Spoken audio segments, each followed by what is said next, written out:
वालेकुम सलाम। यूसुफ आज अकेले हो तुम?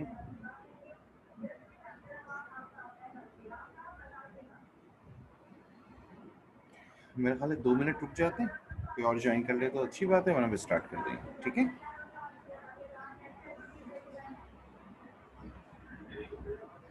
सर वैसे वो बच्चे आए हैं नहीं अभी तक। हाँ, देख लेते हैं। अगर 2 मिनट में कोई नहीं आता, जब तक मैं अपना पेज वगैरह खोलता हूँ, आ गया तो ठीक है, वरना स्टार्ट कर देंगे। ठीक है ठीक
अच्छा जी, या तुमको ये याद है मैंने लास्ट टाइम टॉपिक कौन सा करवाया था? सर मेरे पास लिखा हुआ है बैक्टीरिया के सारे वो अच्छा, टाइप्स अपना विब्रियो आखिरी पढ़वाया था आपने। सही सही सही। क्योंकि वो ये रहा है, वो वन नोट का पता नहीं क्यों पेज जो है वो ओपन नहीं हो रहा। प्रॉब्लम क्या आ गई?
अच्छा जी, हमने ये किया था, right?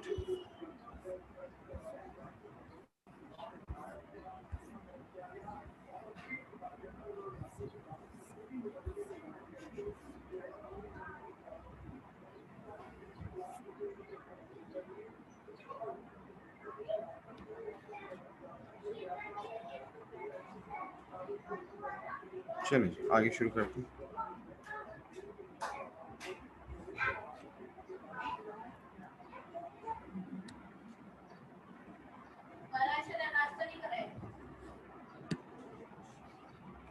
Nutrition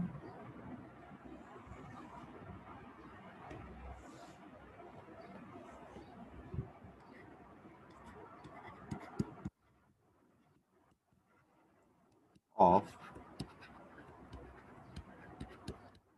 bacteria, bacterial nutrition. देखिए, अब यकीनन बैक्टीरियल न्यूट्रिशन हमारी न्यूट्रिशन की तरह से तो होने से रही। उसकी न्यूट्रिशन से मतलब एक ऐसा एनवायरनमेंट या एक ऐसी रिक्वायरमेंट है जिसके अंदर वो अपनी ग्रोथ कर सके और जिंदा रह सके। अब on the basis of nutrition bacteria मुख्तलिफ किस्म के टाइप्स में डिवाइड हो जाता है। Some bacteria are classified as a saprophytic bacteria,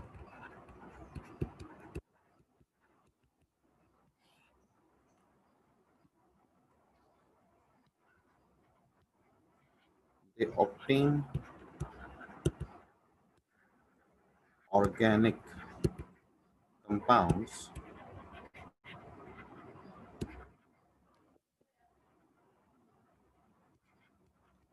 from dead bodies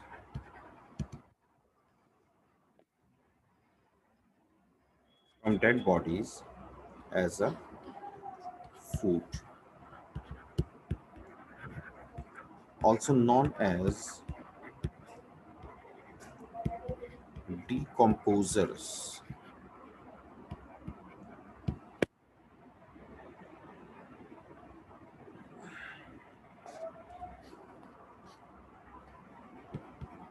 They play important role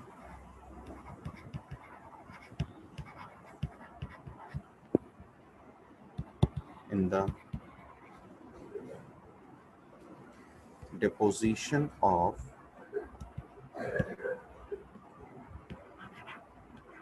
oil and gases.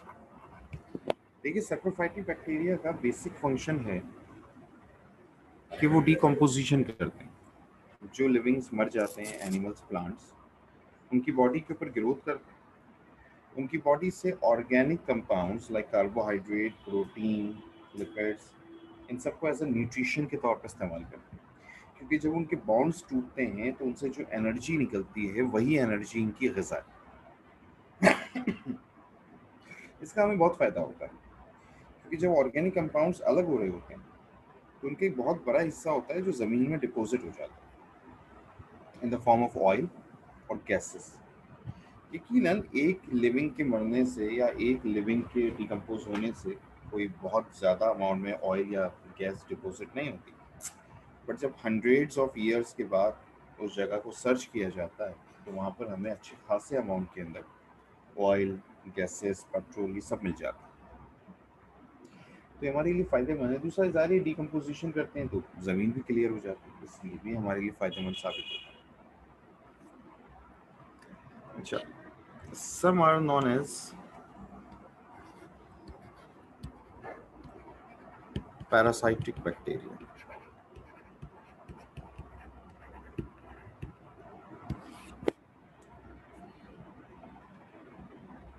Parasitic bacteria.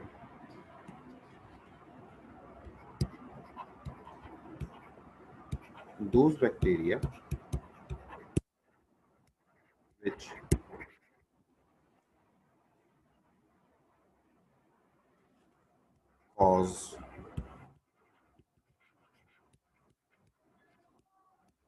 different types of diseases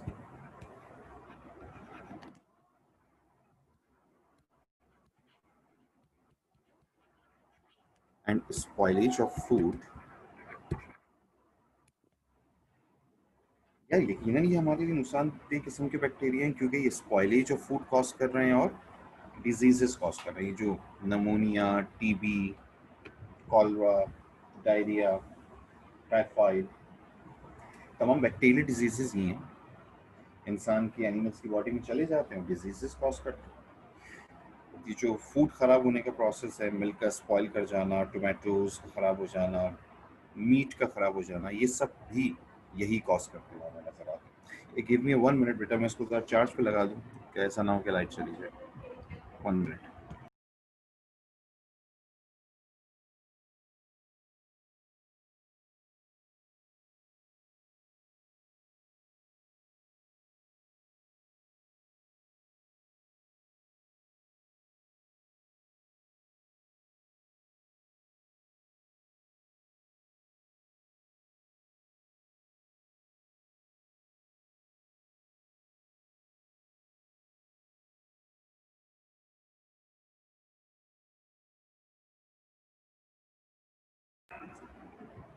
अच्छा जी, तो ये different types of diseases spoilage of food cause करता है।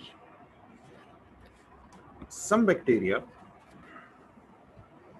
Are known as symbiotic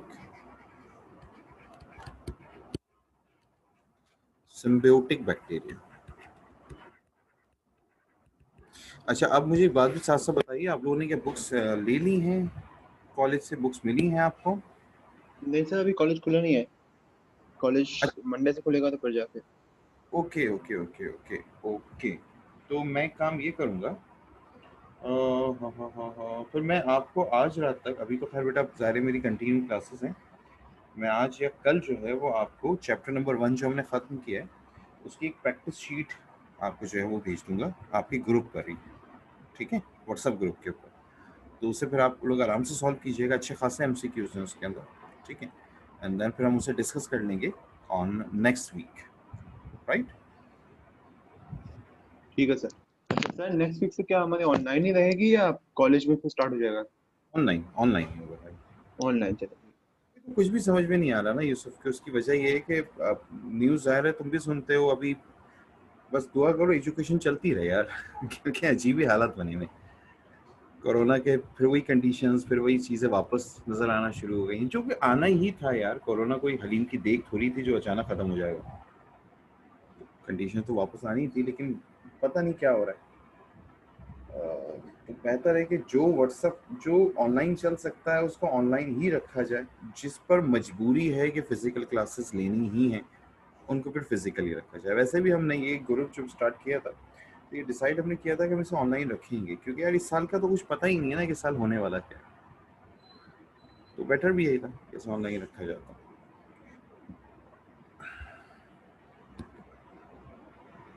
अच्छा जी, symbiotic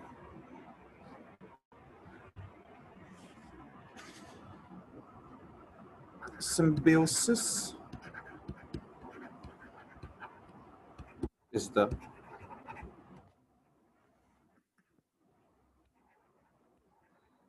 beneficial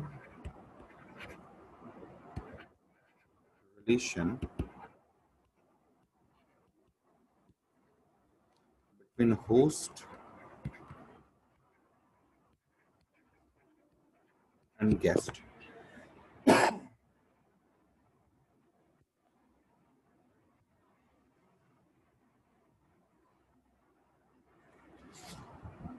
In this relation,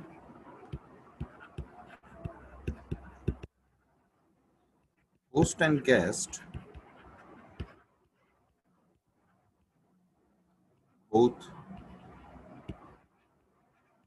gets benefits।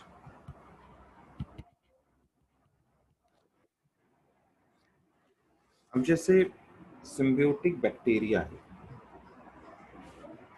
Symbiotic bacteria रहता है plants की रूट्स में।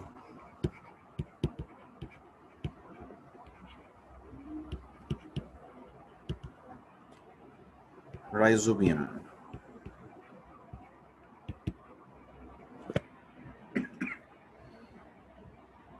करता यह है कि एनवायरनमेंट से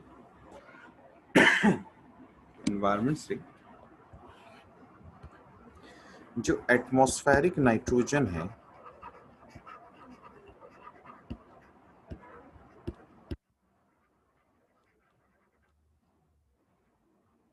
उस एटमॉस्फेरिक नाइट्रोजन को हासिल करता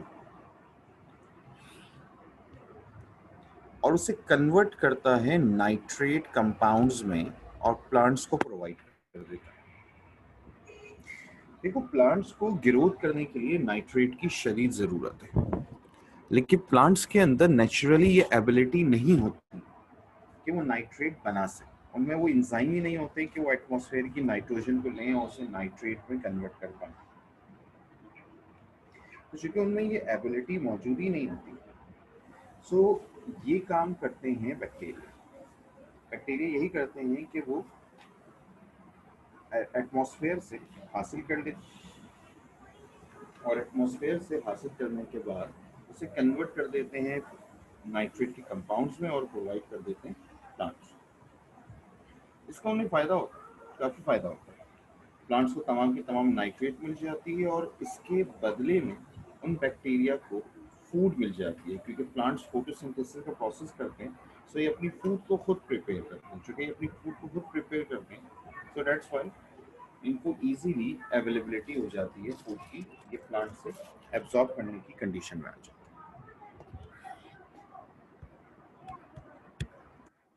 अब ये जो प्रोसेस है कन्वर्जन करने का, conversion of atmospheric nitrogen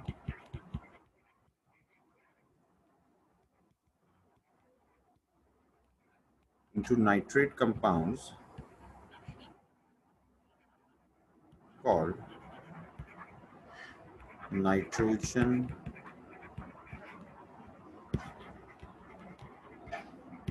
fixation.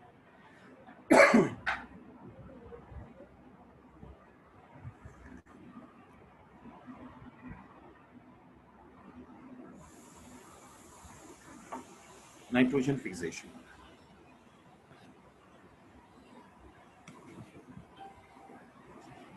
अच्छा जी,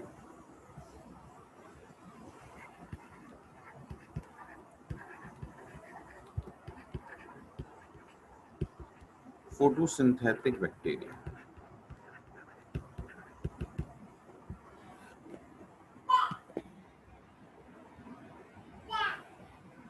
नाम से शो है कि इनके अंदर क्लोरोफिल होगा। They have chlorophyll, so prepare food on self.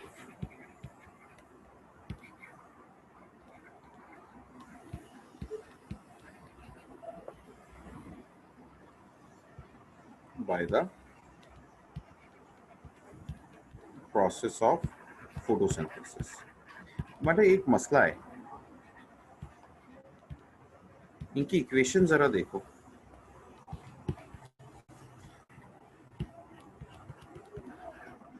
Sorry,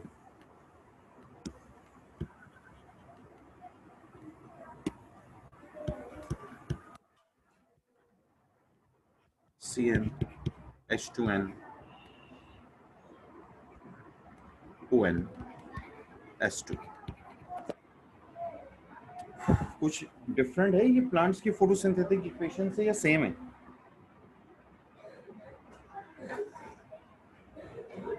H2S है सर इसमें, और सल्फेट बना है। बिल्कुल, इसमें वाटर नहीं है।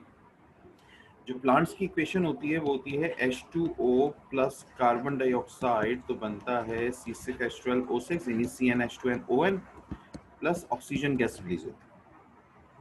रियल इशू इज दिस कि देखो, वाटर का मॉलिक्यूल एक ऐसा मॉलिक्यूल है जिसे ब्रेक करना इजी वर्क नहीं है। उसे ब्रेक करने के लिए बहुत एनर्जी चाहिए। इतनी एनर्जी बैक्टीरिया की क्लोरोफिल में नहीं है, पहली बात। दूसरी बात, तुम लोग अभी A2 के अंदर एनर्जी रिस्पायरेशन से निकल के फोटोसिंथेटिक वाले चैप्टर पे आ गए हो या अभी एनर्जी एंड रिस्पायरेशन पे चल रहे हो? पहले एक बात बताओ। सिर्फ फोटोसिंथेसिस वाला चैप्टर कर चुके हैं। अरे वेरी गुड। अब अगर तुम फोटोसिंथेसिस वाले चैप्टर कर चुके हो तो तुम्हें बहुत अच्छी तरह पता है कि प्लांट्स के अंदर एक्चुअली क्लोरोफिल एक नहीं होता, क्लोरोफिल दो होते हैं। क्लोरोफिल ए होता है और एक क्लोरोफिल बी होता है। कहानी ये होती है कि जब लाइट रिएक्शन चल रहा होता है तो लाइट रिएक्शन के अंदर वो जो एनर्जी कंज्यूम होती है, सोलर एनर्जी जिसे तुम कहते हो, उसकी जो वेव लेंथ अंदर आती है वो दोनों किस्म के क्लोरोफिल सिस्टम से, यानी फोटो सिस्टम 2 और फोटो सिस्टम 1 दोनों से क्रॉस होती है। तब कहीं जाकर इतनी एनर्जी प्रोड्यूस हो पाती है कि फोटोलाइसिस हो पाए, यानी हाइड्रोलाइसिस हो पाए और वाटर का मॉलिक्यूल ब्रेक हो पाए। बैक्टीरिया के अंदर बैक्टीरिया के अंदर साइक्लिक फोटोफॉस्फोराइलेशन होता है। प्लांट्स में कौन सा होता है? Non cyclic photophosphorylation. Non cyclic photophosphorylation का मतलब क्या है? नॉन साइक्लिक फोटोफॉस्फोराइलेशन का मतलब यह है कि वो इलेक्ट्रॉन्स जो क्लोरोफिल से उस वक्त निकलते हैं जब एनर्जी अंदर दाखिल होती है, तो वो इलेक्ट्रॉन्स घूमते घूमते घूमते एनएडी के साथ मिलकर NADPH2 बना लेते हैं। लेकिन इसके अंदर सिर्फ एक क्लोरोफिल होता है। बैक्टीरिया में दो क्लोरोफिल नहीं होते हैं, इसमें सिर्फ एक ही क्लोरोफिल होता है। जो सोलर एनर्जी ये अब्सॉर्ब करता है, उसके रिजर्व में सिर्फ एक इलेक्ट्रॉन बाहर निकलता है जो वापस इसी सिस्टम को आ जाता है। इसमें इतनी एनर्जी ही प्रोड्यूस नहीं होती कि वाटर का मॉलिक्यूल टूट पाए। ये वाटर के मॉलिक्यूल का जब ब्रेक ही नहीं कर सकता तो ये वाटर के मॉलिक्यूल का इस्तेमाल कैसे करेगा? दैट्स वाई ये इस्तेमाल करता है H2S गैस को, हाइड्रोजन सल्फाइड को। इसको इजीली ब्रेक करने की एबिलिटी है इसके अंदर। ये H2S को ब्रेक करेगा, कार्बन डाइऑक्साइड के साथ कंबाइन करेगा और रिजल्ट के अंदर सल्फर गैस पैदा हो जाएगी और ग्लूकोज आपके पास। उसमें पैदा होती थी ऑक्सीजन गैस और वाटर का इस्तेमाल होता था। इसमें हाइड्रोजन सल्फाइड का इस्तेमाल हो रहा है और सल्फर गैस पैदा हो रही है। इसलिए इस बैक्टीरिया को हम also known as sulfur bacteria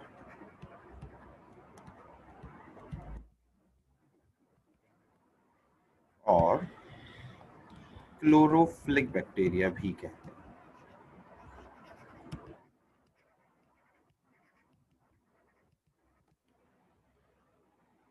अच्छा जी,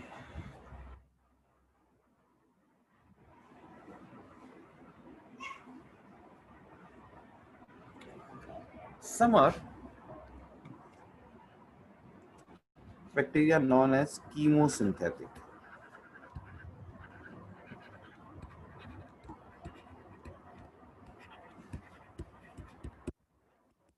देखो, कीमोसिंथेटिक बैक्टीरिया भी ऑटोट्रॉफिक है। ये जो फोटोसिंथेटिक है और ये जो कीमोसिंथेटिक है, ये दोनों ऑटोट्रॉफिक हैं। और ये जो ऊपर वाले थे ना, सिम्बियोटिक, पैरासाइटिक, सैप्रोफाइटिक, ये हेट्रोट्रॉफिक थे।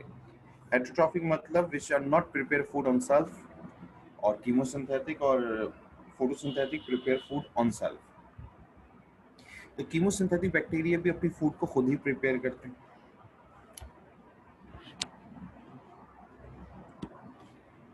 यूज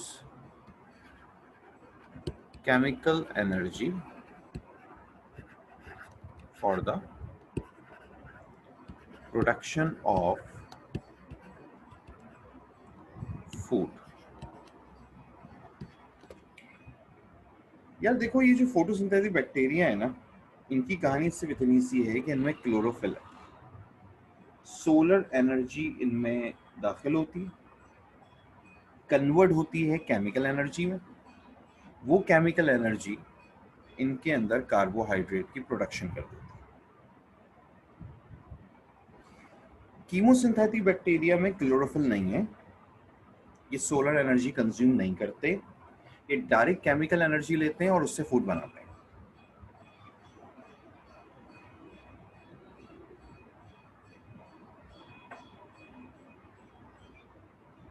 अभी केमिकल एनर्जी कहां से आई? ये लो, NH4। अब ये NH4 जाके ब्रेक हो रहा है NH3 प्लस H में। एक्सोथर्मिक रिएक्शन है या एंडोथर्मिक रिएक्शन है? एक्सोथर्मिक का मतलब होता है जिसमें एनर्जी रिलीज होती है, एंडोथर्मिक का मतलब होता है जिसमें एनर्जी कंज्यूम होती है। एक्सोथर्मिक है या एंडोथर्मिक? नो आवाज?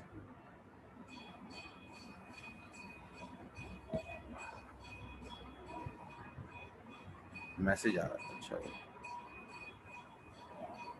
एंडो नहीं बेटा, ये एक्सोथर्मिक है। देखो बेटा, जब कोई मॉलिक्यूल बनता है तो उसमें एनर्जी कंज्यूम होती है, लेकिन जब कोई मॉलिक्यूल टूटता है तो एनर्जी रिलीज होती है। इसमें NH4 टूट रहा है, तुम इसे बॉन्ड एनर्जी कह लो, मैं बिल्कुल नाराज नहीं होऊंगा। इसमें एनर्जी रिलीज हो रही है। अभी जो एनर्जी रिलीज हो रही है ना, ये केमिकल एनर्जी। अब किसी भी मॉलिक्यूल का ब्रेकअप कर दो, तुम ग्लूकोज के मॉलिक्यूल का ब्रेकअप कर दो, तुम बेंजीन ब्रेक कर दो, तुम अल्कोहल ब्रेक कर दो, तुम्हें एनर्जी तो मिलेगी। फोटोसिंथेसिस और एनर्जी इन रिस्पायरेशन, इन दोनों चैप्टर की समरी अगर मैं बोलना शुरू करूं तो यही तो है कि फोटो एंड रिस्पायरेशन, फोटोसिंथेसिस के अंदर एनर्जी कंज्यूम हुई है फ्रॉम द एनवायरनमेंट, क्योंकि तुम ग्लूकोज बना रहे हो। जबकि एनर्जी इन रिस्पायरेशन के अंदर, रिस्पायरेशन के अंदर तुमने ग्लूकोज के मॉलिक्यूल का ब्रेक किया था, जिसके रिजल्ट में तुम्हारे पास एक highly amount of energy produce हुआ था एरोबिक रिस्पायरेशन के अंदर, which is equal to the 38 ATPs. Equal था वो 38 एटीपीज के, क्योंकि 10 NADH2 थे, 2 FADH2 थे और बाकी 2 ATP थे, तो which is equal to the 38 ATPs. तो बेटा, जब कोई मॉलिक्यूल टूटता है तो एनर्जी रिलीज होती है, उसको हम कहते हैं एक्सोथर्मिक होना। और जब कुछ बनता है तो एनर्जी कंज्यूम होती है, उसे हम कहते हैं एंडोथर्मिक होना। तो बेटा, ये रहा आपके पास कीमोसिंथेटिक बैक्टीरिया। ये इसी एनर्जी को इस्तेमाल करेंगे और फिर इस्तेमाल करके अपनी फूड की प्रोडक्शन करेंगे। एनवायरनमेंट के अंदर है यार, फायदेमंद है वैसे हमारे लिए। एनवायरनमेंट में होते हैं तो पोल्यूशन बहुत कम हो जाती है, क्योंकि ये हवा में मौजूद जो पोल्यूटेंट होते हैं उन्हें ब्रेक करते रहते हैं और उनसे मिलने वाली एनर्जी को इस्तेमाल करते रहते हैं। सर लेकिन ये NH4 को खुद तो ब्रेक डाउन नहीं करते ना? क्या नहीं करेंगे? NH4 को एनर्जी लेने के लिए खुद ब्रेक डाउन करते हैं या एनवायरनमेंट में होती है? नहीं, देखो मेरी बात सुनो। बैक्टीरिया खुद, देखो जब हम ये कहते हैं ना कि ये खुद ब्रेक डाउन कर रहे हैं, तो एक्चुअली मतलब ये तो नहीं होता है बेटा ये अपने हाथों से तोड़ देंगे। ये तो वो एंजाइम्स प्रोड्यूस करेंगे जो एंजाइम इसको ब्रेक करने का काम करेगा। आपकी बॉडी में भी जो पैरासाइटिक बैक्टीरिया है वो खुद अंदर जाके कोई खाना पीना थोड़ी शुरू कर देते हैं। एक्चुअली वो तो एंजाइम प्रोड्यूस करते हैं, वो एंजाइम्स वर्किंग शुरू करता है, उनके DNA की रेप्लिकेशन होती है, लॉन्ग वर्किंग। लेकिन हम ये ऐसे एंजाइम्स प्रोड्यूस कर रहे हैं जो इसको ब्रेक करने का काम करेगा, मतलब इसके बॉन्ड को ब्रेक करने का काम करेगा।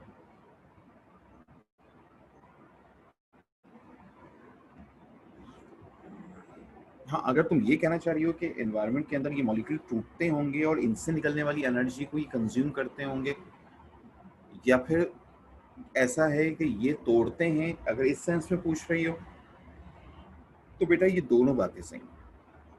मोस्टली 90% तो यही होता है कि एनवायरनमेंट में जो मॉलिक्यूल टूटते हैं नेचुरली, उनसे निकलने वाली एनर्जी को ही कंज्यूम कर लेते हैं। और 10% ऐसा है कि क्लोज एनवायरनमेंट के अंदर ये बैक्टीरिया अगर ग्रोथ कर जाएं तो ये ऐसे एंजाइम की प्रोडक्शन शुरू कर देते हैं कि ये मॉलिक्यूल ब्रेक हो जाए। ठीक है?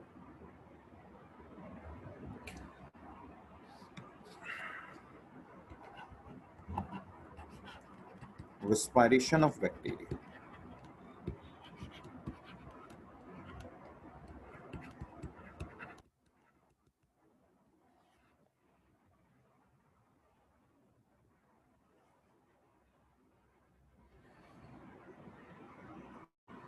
Respiration of bacteria. देखो, बैक्टीरिया रिस्पायरेशन से सिंपली मतलब है एक ऐसा एनवायरनमेंट जिसमें वो इजीली अपनी ग्रोथ कर सके और जिंदा रह सके।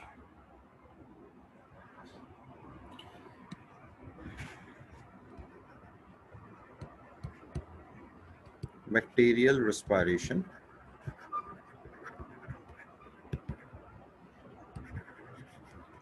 defined as a suitable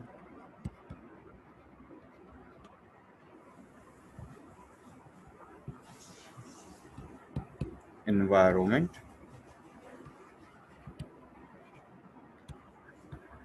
which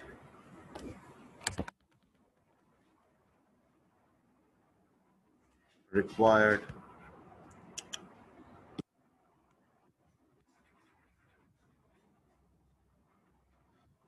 for the growth and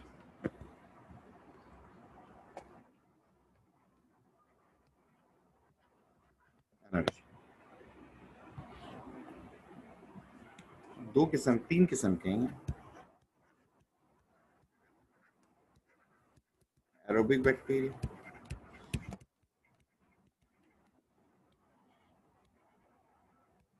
anaerobic bacteria.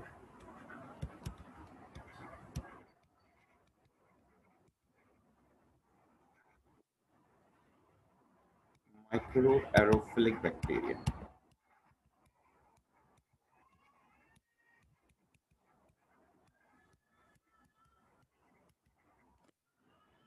Three types.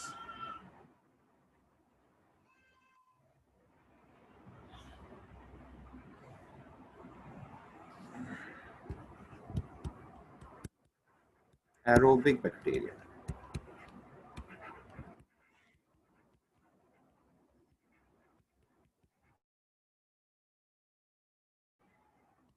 Those bacteria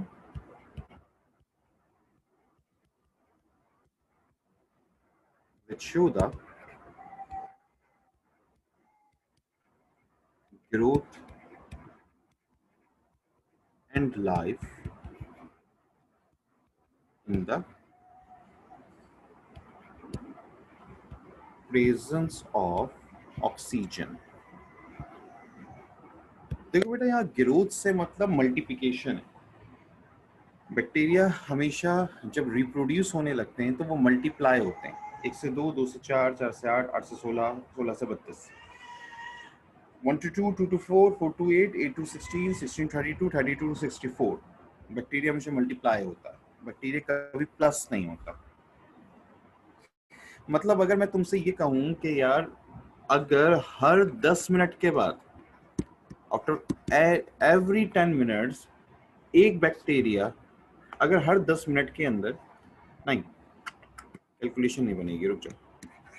अगर मैं तुमसे ये कहूं कि हर 2 मिनट के बाद एक बैक्टीरिया 1 से 2 हो जाते हैं, अगर हर 2 मिनट के बाद एक बैक्टीरिया 1 से 2 हो जाते हैं तो 10 मिनट के बाद कितने बैक्टीरिया होंगे? अगर हर 2 मिनट के बाद 1 से 2 बैक्टीरिया हो जाते हैं तो 10 मिनट के बाद कितने होंगे?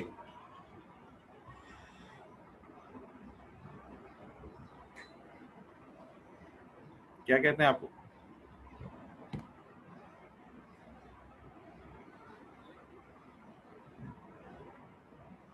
ऑप्शन दूं? ये लो।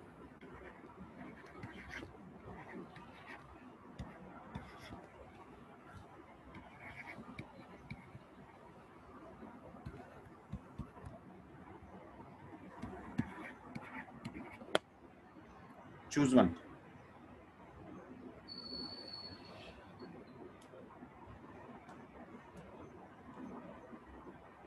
हर 2 मिनट के बाद बैक्टीरिया 1 से 2 हो रहे हैं, 10 मिनट के बाद कितने होंगे?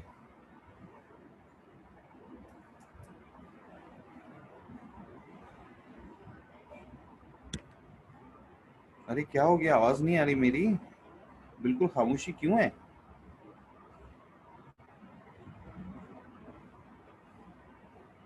हेलो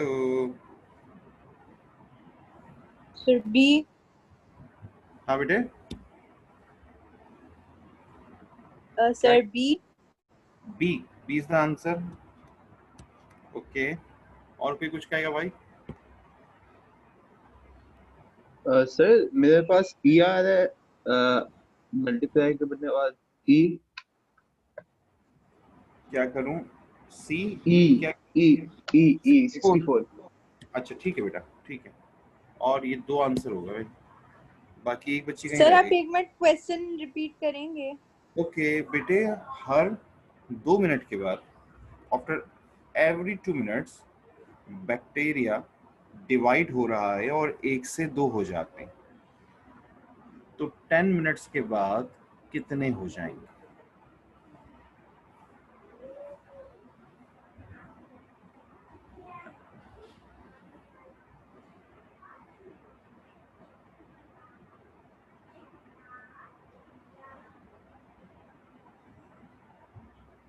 सर सी आंसर होगा, ई नहीं सी आंसर होगा। सी? जी सर। अच्छा चलो, तुम्हारी राय चेंज कर दी, सी का आंसर। अच्छा जी, 2 + 2 + 2 + 2, 2 4 6 8 +2, ये हो गया 10 मिनट। पहले 2 मिनट में 2 हुए थे, दूसरे 2 मिनट में 4 हो गए, फिर हो गए 8, फिर हो गए 16, फिर हो गए 32। 32 इज द आंसर, क्योंकि अभी अभी मैंने इससे पहले स्टेटमेंट दिया था कि बैक्टीरिया मल्टीप्लाई होते हैं, बैक्टीरिया प्लस नहीं होते, तो ये पावर में है। 32 इज द आंसर।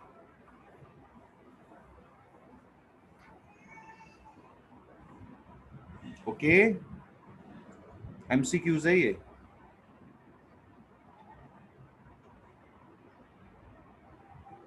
क्या हुआ, ये आज बच्चे खामोश क्यों है भाई? मेरी बात समझ नहीं आ रही बेटा, तो मुझे बोल दो।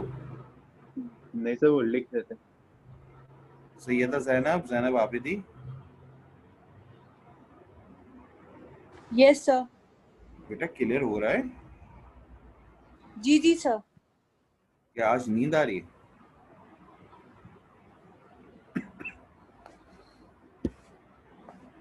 हाँ, जैनब ने 64 का आंसर दिया था, लेकिन जैनब आंसर था 32, तो थोड़ा सा आगे निकल गई। अच्छा जी, those bacteria which show the growth and life in the presence of oxygen, तो वो हो गया एरोबिक बैक्टीरिया। या ये एक्चुअली 2 तरह के होते हैं।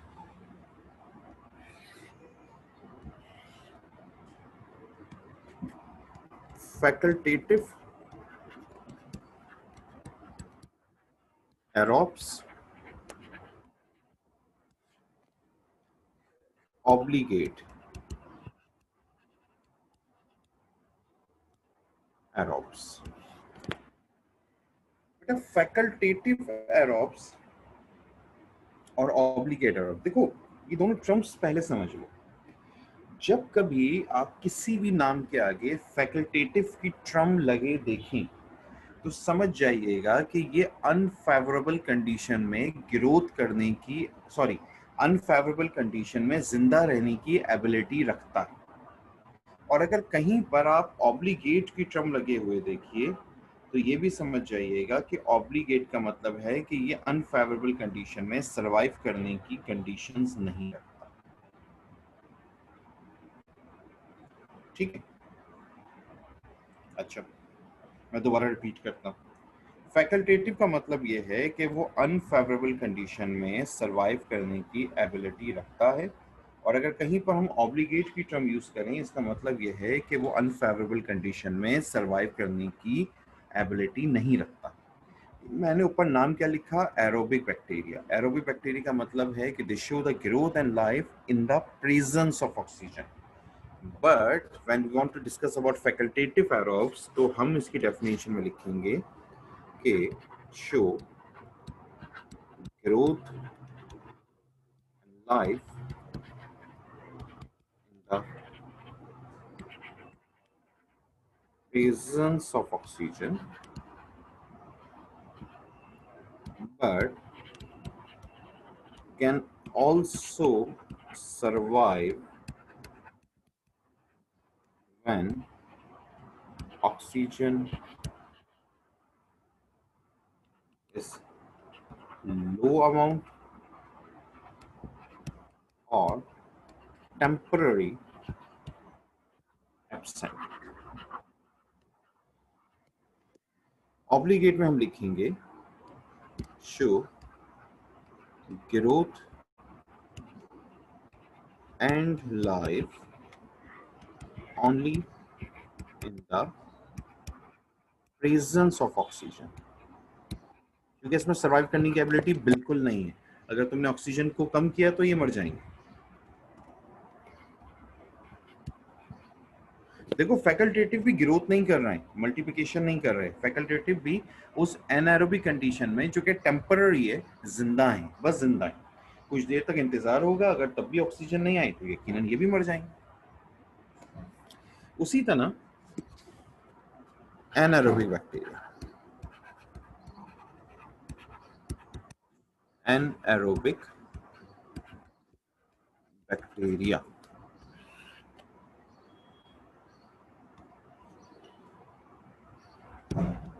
show the growth and life in the absence of oxygen। किसी भी गैस की मौजूदगी में जिंदा रह सकते हैं, मगर ऑक्सीजन हुई तो मर जाएंगे। ऑक्सीजन में सर्वाइवल नहीं है इनका, but they also have two types, facultative anaerobes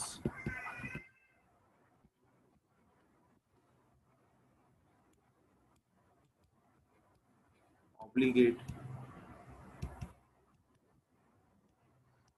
anaerobes।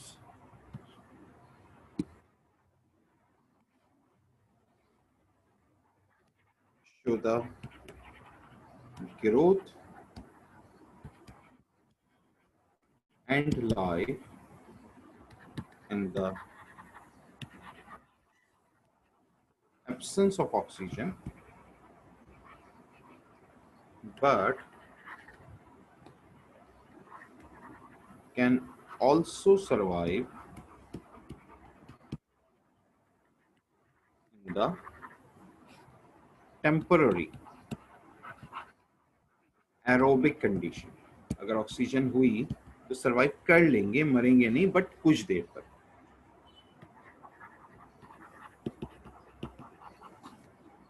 obligate anaerobes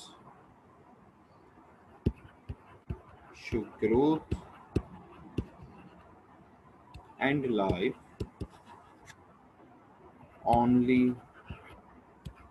in the absence of oxygen।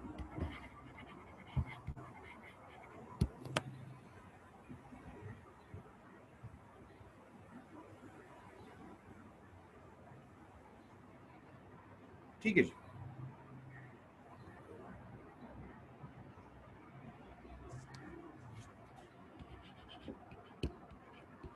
Micro एरोफ्लिक,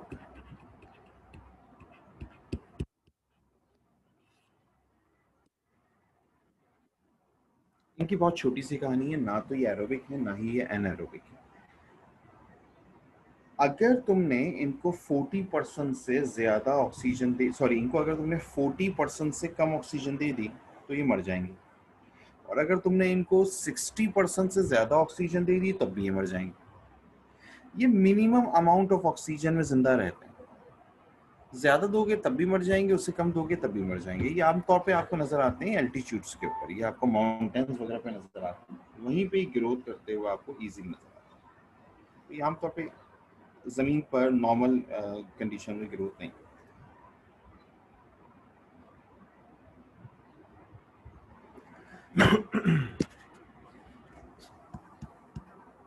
Those bacteria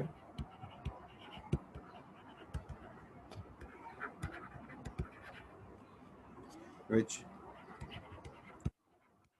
show the growth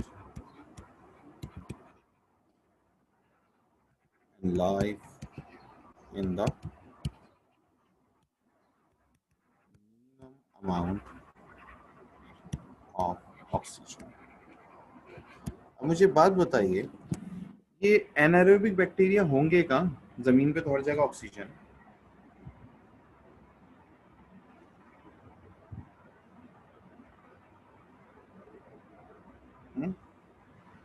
under water, sorry, under water होंगे, एक्वेटिक लाइफ। ठीक है, पानी के अंदर ऑक्सीजन नहीं होती, होती है।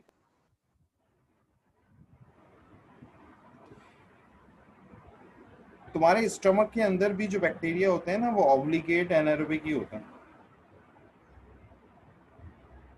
क्योंकि तुम्हारे मेरे स्टमक में ऑक्सीजन नहीं है।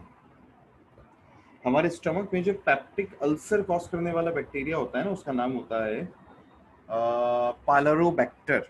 ये पायलोरोबैक्टर ऑब्लिगेट एनारोबिक है। तुम्हारे मेरे स्टमक में बिल्कुल ऑक्सीजन नहीं है, 100% शुद्ध ऑक्सीजन लेस है।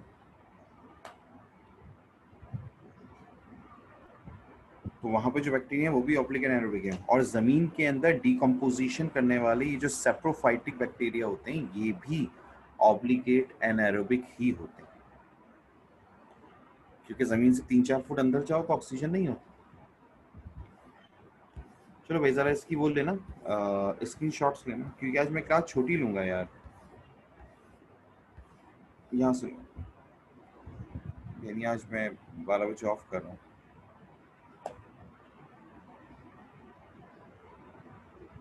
Take the screen shots.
Sorry यार,